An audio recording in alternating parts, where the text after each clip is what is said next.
नमस्कार बच्चों, होप आप लोग सब बढ़िया होंगे। तो ये बेसिकली मेरा टॉपिक है, ये क्लास 12 से रिलेटेड है, यूनिट नंबर 8 से ह्यूमन हेल्थ एंड डिजीज। आइए इसके बारे में थोड़ा सा हम लोग डिस्कस करते हैं इस वीडियो के थ्रू। आज के इस वीडियो में मैं थोड़ा सा इंट्रोडक्शन वाला पार्ट ही कवर करूंगी। हेल्थ कितनी इंपॉर्टेंट है हम लोगों की लाइफ के लिए और किस तरह से उसको मेंटेन रखा जा सकता है, क्या क्या डिजीजेस हो सकती है, डिजीज कॉजिंग ऑर्गेनिजम्स को हम लोग क्या कहते हैं, इनके बारे में हम लोग डिस्कस करेंगे आज के इस वीडियो में। ठीक है, तो चलिए वीडियो स्टार्ट करते हैं। सबसे पहले है इंट्रोडक्शन। तो इंट्रोडक्शन में हम लोग पहले की थोड़ी बहुत पहले किस तरह से हेल्थ को देखा जाता था, किस तरह से उसको डिफाइन किया जाता था, वो हम लोग सबसे पहले स्टडी करते हैं। So health for a long time that was considered as a state of body and mind. ठीक है, where there was a balance of certain humour. अब यहाँ जो ह्यूमर है बच्चों, वो आपके सेंस ऑफ ह्यूमर टाइप उस तरह से ह्यूमर से रिलेटेड नहीं है। यहाँ पे जो ह्यूमर है वो बेसिकली रिलेटेड है फ्लूइड से। तो एक थ्योरी थी, एक हाइपोथेसिस थी, जिसको कि हम लोग गुड ह्यूमर थ्योरी या फिर एक ह्यूमर हाइपोथेसिस कहते हैं, वो दी गई थी उस टाइम पे। बट उस हाइपोथेसिस आप लोगों को पता है कि हाइपोथेसिस का कोई भी एक एक्सपेरिमेंटल प्रूफ नहीं होता। हाइपोथेसिस एक इस तरह से होगी कि हवा में कोई बात कह दे जिसका कोई बेस नहीं है, तो वो हाइपोथेसिस दी गई थी। This is what early Greeks like Hippocrates as well as Indian Ayurveda system of medicine asserted that the health as a state of body and mind where there was a balance of the certain humor। तो कुछ fluid उन्होंने बताए, जैसे blood एक fluid हो गया, उसके अलावा ब्लैक बाइल हो गया, येलो बाइल हो गया। तो इस तरह से कुछ फ्लूइड थे, इनका बैलेंस होना बॉडी में बहुत जरूरी है, वो ही कहीं ना कहीं एक हेल्थ को डिफाइन करता है। ठीक है, so that was thought that a person with a black bile belonged to hot personality and would have fever।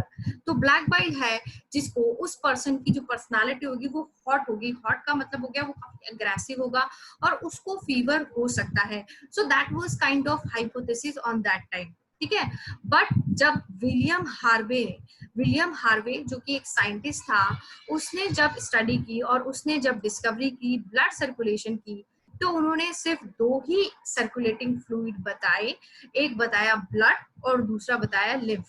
ठीक है, सो थर्मोमीटर के थ्रू उन्होंने क्या किया, जो ब्लैक बाइल पर्सन था उसका टेम्परेचर चेक किया, क्योंकि हाइपोथेसिस तो क्या कहती है, हाइपोथेसिस तो ये कहती है कि ब्लैक बाइल पर्सन का टेम्परेचर ज्यादा होना चाहिए, उसको फीवर होना चाहिए। बट ऐसा नहीं हुआ। ऐसा जब विलियम हार्वे ने जब चेक किया उसका टेम्परेचर, तो उसका टेम्परेचर नॉर्मल मिला। और कहीं ना कहीं ये जो गुड ह्यूमर हाइपोथेसिस थी, ये कहीं ना कहीं डिस्कार्ड हो गई। ठीक है, तो इसको डिस्प्रूव किया था विलियम हार्वे ने, और ये सिर्फ हाइपोथेसिस थी, इसका कोई एक्सपेरिमेंटल प्रूफ नहीं था। तो ये एक मतलब एक इंट्रोडक्शन हो गया, एक छोटी सी बात हो गई जो पहले कभी जानी जाती थी हेल्थ से रिलेटेड। अब क्या है, अब क्या चीज है, अब किस तरह से हम लोग हेल्थ को डिफाइन करते हैं, वो हम लोगों को जानना जरूरी है।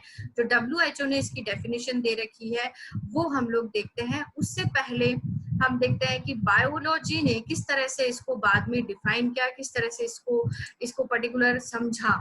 सो in the later years, biology stated that the mind influences through the neural and endocrine system our immune system and that our immune system maintains our health। कि कहीं ना कहीं जो माइंड है हमारा, वो इन्फ्लुएंस करता है किस किस को, हमारे इम्यून सिस्टम को, बेसिकली हमारे इम्यून सिस्टम को इन्फ्लुएंस करता है through the neural system and the endocrine system. और इम्यून सिस्टम ही है जो कि हमारी हेल्थ को मेंटेन रखता है। तो this is basically a game, or I can say that this is the basically somewhere this is related to our mental state and our mind state। ये हमारा माइंड ही है। हम कहते हैं ना कि पॉजिटिव सोचना चाहिए, अच्छा सोचना चाहिए, क्योंकि अगर आप अच्छा सोचेंगे तो बॉडी उसी हिसाब से काम करने लग जाती है। आपने देखा होगा ये कोविड-19 का पैंडेमिक जब चल रहा है, तो उस टाइम पे कई लोग ऐसे होते हैं कि ये सोचते हैं कि हाँ मैं ठीक हो जाऊंगा, तो वो क्योर भी हो जाते हैं। और कई लोग ऐसे सोचते हैं कि मैं नहीं हो सकता, तो किसी और डिजीज की वजह से उनकी डेथ हो जाती है। ठीक है। जैसे डायबिटिक पर्सन को हो गया तो उसकी डेथ कोविड-19 की वजह से नहीं हुई, उसकी उसकी डेथ हो गई डायबिटीज की सीवियर स्टेट पे पहुंचने की वजह से या हार्ट अटैक होने की वजह से। तो वो एक स्टेट ऑफ माइंड है, वो कहीं ना कहीं हमारी हेल्थ को इफेक्ट करता है। ठीक है। So health is affected by genetic disorders. Genetic disorders क्या हो गए, जो कि आपके सिंस बर्थ से प्रेजेंट है, सिंस बर्थ से किसी में डेफिशिएंसी है, किसी पर्टिकुलर चीज की डेफिशिएंसी है, प्रोटीन की डेफिशिएंसी हो गई उसके अंदर, क्वाशियोर मैरास्मस की डिजीजेस होती है जो कि प्रोटीन की डेफिशिएंसी से होती है, या उसमें कुछ क्रोमोसोमल डिसऑर्डर है जो कि बाय बर्थ है। ठीक है, उसके पेरेंट्स से ही कहीं ना कहीं इनहेरिट हो रहा है। नेक्स्ट हम लोग बात करते हैं इन्फेक्शंस की। कोई इन्फेक्शन हो गया, बैक्टीरियल हो सकता है, वायरल हो सकता है। वायरल अभी आपको पता ही है, वायरस कोविड-19 एक वायरस ही है, उसके थ्रू इन्फेक्शन हो जाए। या lifestyle related, lifestyle like habit, कोई हैबिट है आप लोगों को, जैसे कोई कोई पर्टिकुलर, हम लोग कहते हैं ना बैलेंस डाइट लेनी चाहिए, वो बैलेंस डाइट नहीं लेके किसी पर्टिकुलर चीज पे ज्यादा डिपेंडेबल है, वाटर इनटेक कम है, फूड इनटेक ज्यादा है, तो somewhere this is related to our lifestyle also. ठीक है। So health is affected by genetic disorder, infections and the lifestyle.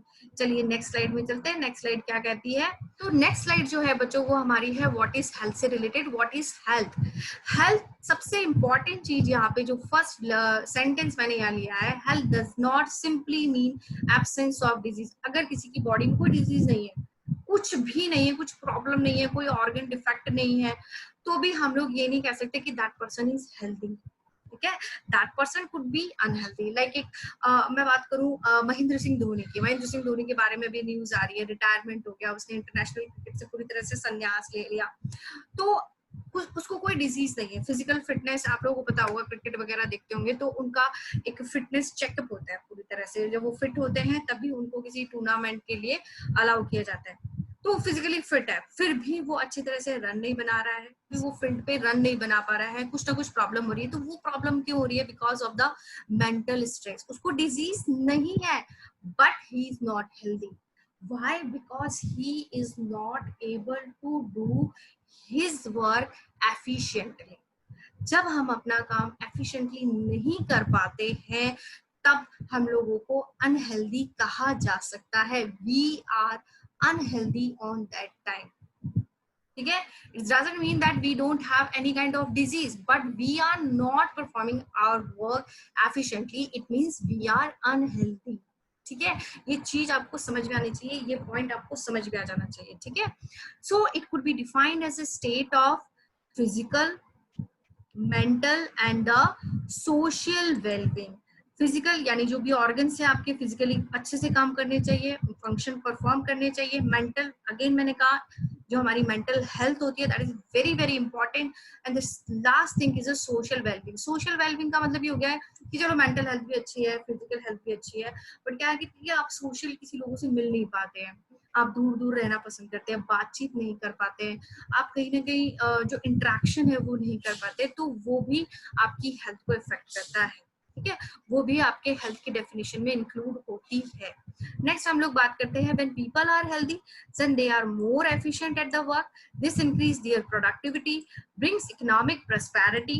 Health also increase the longevity of the people and also reduce infant and maternal mortality.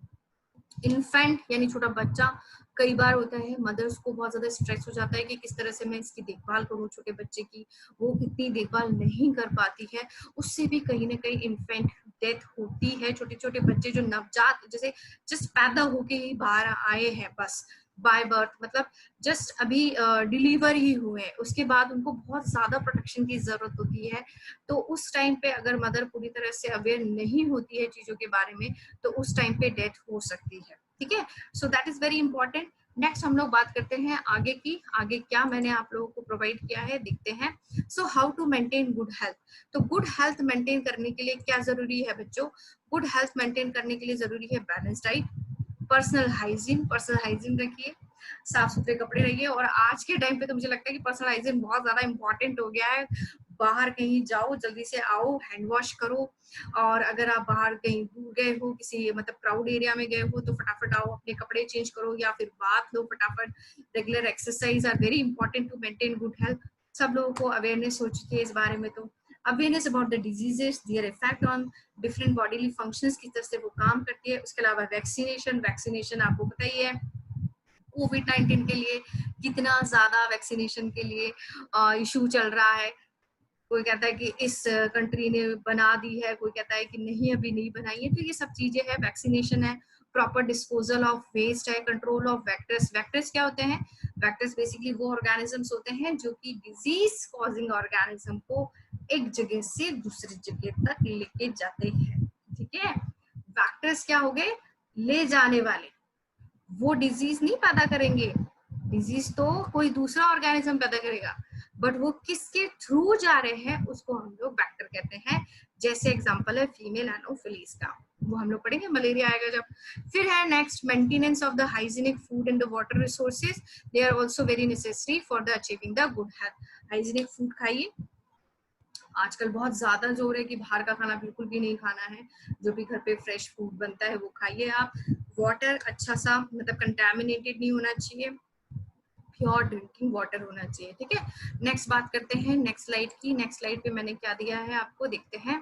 So common diseases in humans, इसके अब हमारा chapter शुरू हो रहा है। इससे पहले तो सिर्फ एक इंट्रोडक्शन पार्ट था कि when the functioning of one or more organ, how we can define that we are suffering from a particular disease. So when the functioning of one or more organs or the system of the body is adversely affected, that is characterized by various signs and the symptom. तो sign and symptom आपको समझ में आने चाहिए। Symptom का मतलब होता है जो हम लोग को फील होते हैं, और साइन वो होते हैं जो कि डॉक्टर एग्जामिन करता है।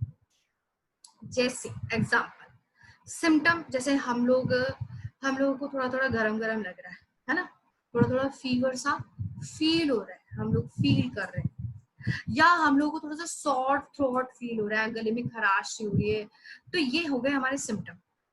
बट साइन डॉक्टर कैसे करेगा? डॉक्टर के पास जब जाएंगे तो थर्मामीटर से चेक करेगा कि कितना टेम्परेचर है, यहाँ पे पैल्पेट करेगा कि थ्रोट इन्फेक्शन है तो कहीं यहाँ पे लिम्फ नोड स्वेलअप तो नहीं हो गई है, तो वो होते हैं साइन जो कि डॉक्टर एग्जामिन करता है, सिम्टम जो कि पेशेंट फील करता है। ठीक है, so it means we are not healthy, we have a particular disease. ठीक है, जब हम लोगों के कोई ना कोई ऑर्गन या सिस्टम ऑफ बॉडी अफेक्टेड है, somewhere we will have system, no, somewhere we will have symptoms. Now the disease can be divided into two groups, one is infectious और non infectious। ये बहुत अच्छे से आ गया होगा आप लोगों को। इन्फेक्शियस जो कि एक पर्सन से दूसरे पर्सन में होती है, नॉन इन्फेक्शियस जो कि सिर्फ एक ही पर्सन में रहेगी, उसको एक ही पर्सन के साथ में रहना पसंद है, वो किसी दूसरे में जाना पसंद नहीं करेगी, नहीं भाई मेरे को यही आदमी पसंद है या यही औरत पसंद है, मैं यही रहना चाहती हूँ, समथिंग लाइक दैट। ठीक है, जैसे कोरोना वायरस है, उसको बहुत पसंद है, मैं इसमें भी आ गया, मैं उसमें भी जाना चाहता हूँ, मैं उससे उसमें भी जाना चाहता हूँ, मैं उससे उसमें भी जाना चाहता हूँ, तो that is kind of infectious disease. Okay, so diseases which are easily transmitted from one person to another are called infectious diseases, and some of the infectious diseases like AIDS are fatal.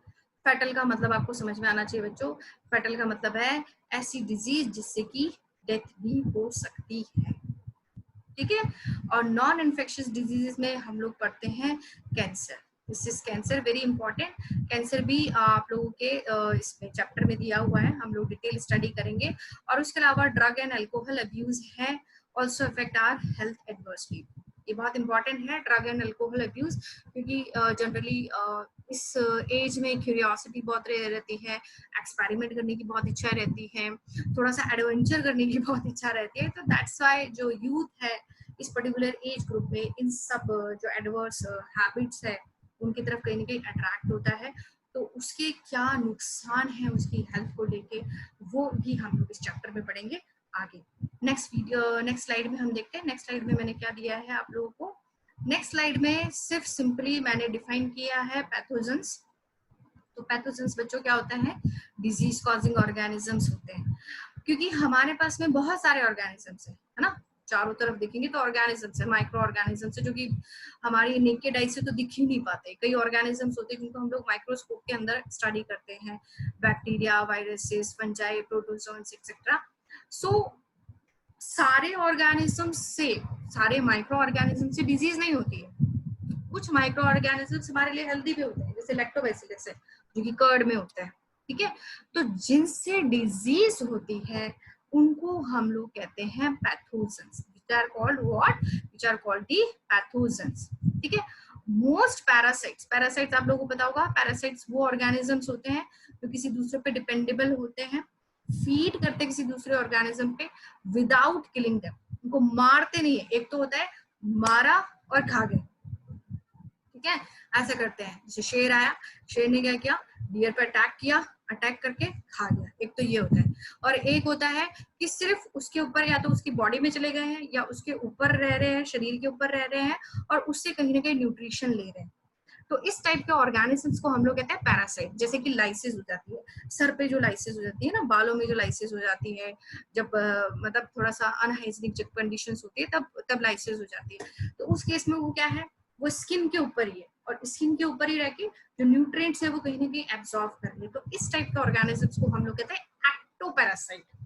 Ecto, ecto का मतलब होता है बच्चों बाहर, ecto का मतलब होता है एक्सटर्नल, ठीक है, बाहर की तरफ, बॉडी के ऊपर। और एक होते हैं एंडोपैरासाइट। तो एंडोपैरासाइट वो होंगे जो कि बॉडी के अंदर अंदर जाके फीड करते हैं, अंदर जाके न्यूट्रिशन लेते हैं, तो उनको कहते हैं हम लोग एंडोपैरासाइट और इनको कहते हैं हम लोग ectoparasite. Then pathogen can enter our body by various means. Various means कैसे हो गए, जो भी आपके ओपन पार्ट है ना वहां से कहीं से भी एंटर कर सकता है पैरासाइट। ओपन पार्ट कैसे, जैसे कि नोज, एयर जा रही है, एयर के थ्रू जा सकते हैं। माउथ, खाना खा रहे हैं, पानी पी रहे हैं, गंदा खाना खाओगे, गंदा पानी पियोगे, बॉडी के अंदर चली जाएंगी, है ना। यूरोजेनाइटल ट्रैक्ट, नीचे से जहां से फीकल मैटर बाहर निकलता है, यूरिन बाहर निकलता है, वो भी एक ओपन पार्ट है, एनवायरनमेंट के कांटेक्ट में रहते हैं, तो वहां से भी ऑर्गेनिज्म एंटर कर सकता है, डिवाइड करेगा, अपनी नंबर ऑफ कॉपीज बनाएगा, हमारी जो एक्टिविटीज होती है, जो सेलुलर एक्टिविटीज होती है उनके साथ कहीं ना कहीं इंटरफेयर करेगा और फिर कुछ ना कुछ मॉर्फोलॉजिकली एंड फंक्शनल डैमेज होंगे, ठीक है। तो अब ये जो पैथोजन है, ऐसा नहीं है कि हमारी बॉडी इसके लिए काम नहीं करती है, हमारी बॉडी भी इसको रोकने का काम करेगी। जैसे होता है ना घरों पे कोई अनजान व्यक्ति अगर आ जाता है तो उसके लिए पहले से सिखाया जाता है कि भाई कैसे देखना, खिड़की खोलना, थोड़ा सा थोड़ी सी खिड़की खोल के देखना कि कोई जानकार आया है या अनजान आया है ना। या फिर एक चेन सी लगा दी जाती है दरवाजे के अंदर, हाँ भाई क्या काम है, नहीं है, चलो जाओ बाहर, वैसा वाला सिस्टम। तो ये हमारी बॉडी में भी होता है, एक बैरियर जो होता है वो हमारी बॉडी में भी होता है, तो कहीं ना कहीं उस चीज को रोक के रखता है, उसको मना करके रखता है कि भाई ये फॉरेन पार्टिकल है तो तुम बाहर जाओ, या बॉडी उसको बाहर निकाल देती है। बट ये माइक्रो ऑर्गेनिज्म बहुत चालाक होते हैं, ये भी अपने आप को मतलब इस बॉडी सिस्टम को समझ के अंदर जाते हैं कि भाई अंदर जाएंगे तो कहीं ना कहीं ये इसकी जो बॉडी होगी वो हमें किल कर देगी, तो हम लोगों को पहले से अपने आप को प्रोटेक्ट करके चलना है। तो इसलिए इनमें कुछ अडेप्टेशंस होते हैं। ये अडेप्टेशंस क्या करेंगे, somewhere they will help to to adjust in that environment, ताकि उस पर्टिकुलर उस पर्सन के एनवायरनमेंट में एडजस्ट हो सके, ठीक है। तो ये अडेप्टेशंस होते हैं इन पैथोजेंस में।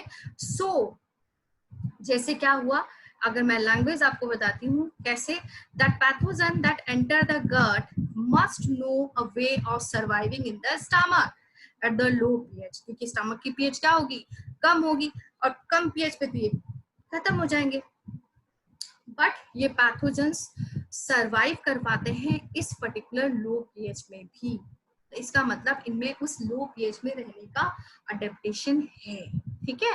And they also will resist the digesting enzyme, otherwise ये डाइजेस्टिंग एंजाइम भी क्या कर देंगे, इन पैथोजेंस को किल कर देंगे, ठीक है। तो ये पैथोजेंस क्या होते हैं, अपने आप को उस दूसरे होस्ट ऑर्गेनिज्म की बॉडी में अडेप्ट कर लेते हैं, ठीक है।